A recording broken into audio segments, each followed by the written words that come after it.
मैं पुरुषोत्तम प्रसाद गुप्ता, पूर्व सांसद प्रतिनिधि।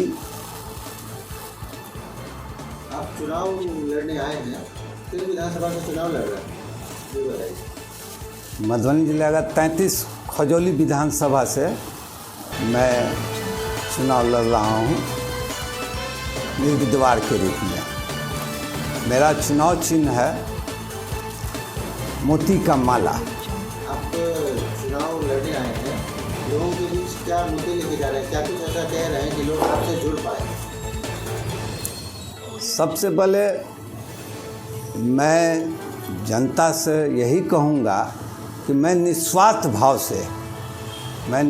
भाव से सेवा करना चाहता हूँ।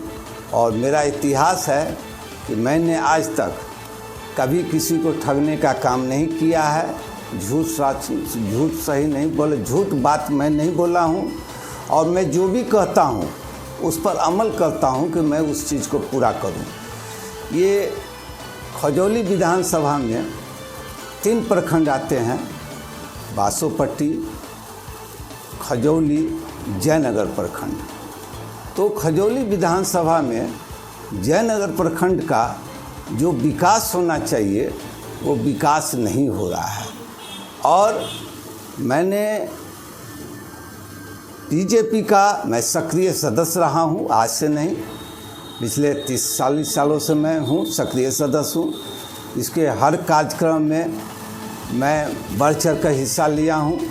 मैं बराबर अपने नेता लोगों को मैं कहता था कि इस बार विधानसभा के चुनाव में चेहरा परिवर्तन करें, क्योंकि चेहरा परिवर्तन नहीं होगा तो जनता जो है उनके व्यवहार से बहुत असंतुष्ट है और लोग चाह रहे हैं कि यहाँ परिवर्तन होना चाहिए।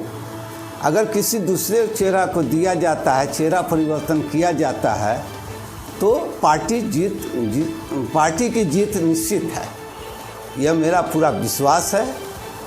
या दूसरा मैंने यह भी बात उठाया कि जयनगर का प्रखंड का कभी नेता नहीं बनाया जाता है, किन्हीं को टिकट नहीं दिया जाता है।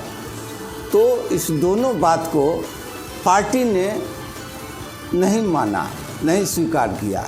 इसलिए मुझे यह हुआ, अपनी आत्मग्लानि हुई कि देखिए जयनगर प्रखंड जो कि यहाँ से अधिक वोट जो है बीजेपी को मिलता है, यहाँ अधिकतर बीजेपी माइंडेड लोग हैं, बीजेपी के लोग वोट देते हैं, लेकिन उन लोगों को नेता थोपा जाता है, ऊपर एक ही नेता को बार बार दिया जाता है।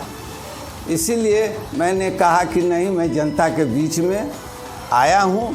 अब जनता का जो आशीर्वाद होगा, अगर मेरे को आशीर्वाद होगा तो यह बात निश्चित है कि मेरा अब धर्म ही है, चूँकि मैं पारिवारिक जिम्मेदारी से अब मुक्त हूँ।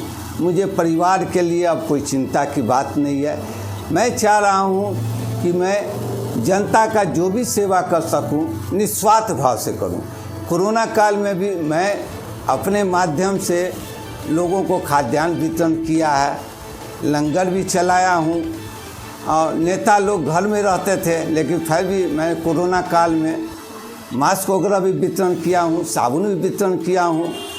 और मेरी भावना ही है, देखिए, कि मैं जनता का अपना सेवा कर सकूँ। अगर चुनाव में अगर मैं जीत जाता हूँ तो मुझे एक पब्लिक सपोर्ट मिल जाएगा। पब्लिक सपोर्ट मिलने से मैं यहाँ काफ़ी कुछ परिवर्तन करूँगा। हाँ, ये तो समय आने पर होगा। हमको तो झूठा वादा करने की बात नहीं है। मेरा इतिहास रहा है कि मैंने लूटा नहीं हूँ, इसलिए नहीं लूटा सकता हूँ, लेकिन जनता का आशीर्वाद हमको मिले तो मैं उसके लिए अपना तन मन धन सारा समर्पित रहेगा उसके लिए। यही मेरी इच्छा है, अभिलाषा है। बीते सालों में जो यहाँ के स्थानीय विधायक रहे हैं, इस विधानसभा में कितना विकास किया उन्होंने, क्या लगता है आपको? जो विकास करना चाहिए वो नहीं कर पाते हैं। जयनगर प्रखंड में वो बहुत कम आते हैं। कोरोना काल में भी नहीं आए, बाढ़ के समय में भी लोगों से मिलते नहीं हैं। यहाँ कुछ चुनिंदा कार्यकर्ता हैं जो उनके आगे पीछे घूमने वाले हैं। उनका मतलब ऐसा है कि जो उनके इर्द गिर्द चमचागिरी में रहते हैं, उन्हीं के पीछे वो रहते हैं। मात्र 4-5 कार्यकर्ता हैं, उन्हीं के साथ वो घूमते हैं और उसी पर मेन जितने भी और कार्यकर्ता हैं उन लोगों को वो इग्नोर करते हैं। आज तक मुझसे भी कभी नहीं बात किए, कभी नहीं मिलते हैं। जबकि मैं चाहता हूं कि भाई विधायक हैं, आप सबके विधायक हैं, आप सबसे मिलिए।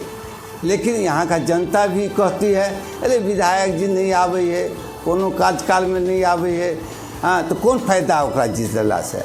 पार्टी इस चीज़ को मानती नहीं है, एक ही उम्मीदवार को बार बार दे रही है टिकट। इसीलिए मुझे मजबूरी में इस बार चुनाव पर उतरना पड़ा।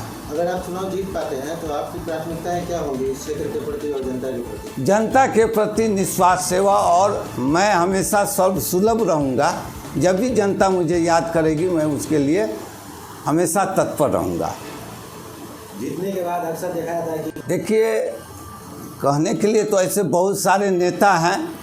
आज हमारे बीजेपी में भी मोदी जी के नाम पर सारे लोग वोट भजा रहे हैं, लेकिन मोदी जी का जो कैरेक्टर है, छवि है, वो बहुत नेता में नहीं है। मुश्किल से कुछ नेता में हो, लेकिन अधिकतर नेता में वही बात है।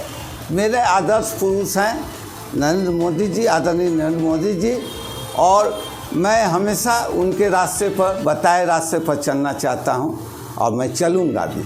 लेकिन जनता हमको मौका देगी तब न यह पता चलेगा। ये तो मैं प्रथम बार चुनाव लड़ रहा हूँ। आप बात नरेंद्र मोदी के आदर्शों की करते हैं और उन्हीं के प्रत्याशी के खिलाफ आप चुनाव में खड़े हो गए हैं, इस संबंध में आपका क्या कहना है? देखिए, इस संबंध में मुझे यही है कि भाजपा से मेरा कोई बैर नहीं है। मेरा बैर है यहाँ भाजपा के प्रत्याशी से मेरा बैर है। क्योंकि जनता हित की बात है, समाज हित की बात है, इसलिए मैं उनके खिलाफ आवाज़ उठा रहा हूँ। भाजपा के खिलाफ में नहीं। प्रत्याशी को तो पार्टी ने खड़ा किया है ना? पार्टी ने खड़ा किया है, लेकिन पार्टी को मैंने आवेदन दे करके, आवेदन मैंने दिया है, आदरणीय सुशील मोदी जी को दिया है, प्रदेश अध्यक्ष जी को, संगठन मंत्री को मैंने बार बार आगाह किया हूँ कि मुझे मौका मिले या नहीं मिले, चेहरा परिवर्तन किया जाए। उन्होंने चेहरा परिवर्तन नहीं किया और जनता के सर्वेक्षण करा लिया जाए, क्षेत्र में सर्वेक्षण करा लिया जाए। उनके विपरीत हवा का लहर है।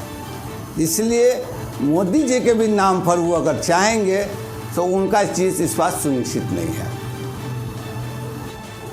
हाँ, मेरे जितने, मैं अगर जीतूंगा तो सबसे बड़ी कि जो यहाँ बेरोजगारी जो है, यहाँ के नौजुवक के लिए रोजगार चाहिए।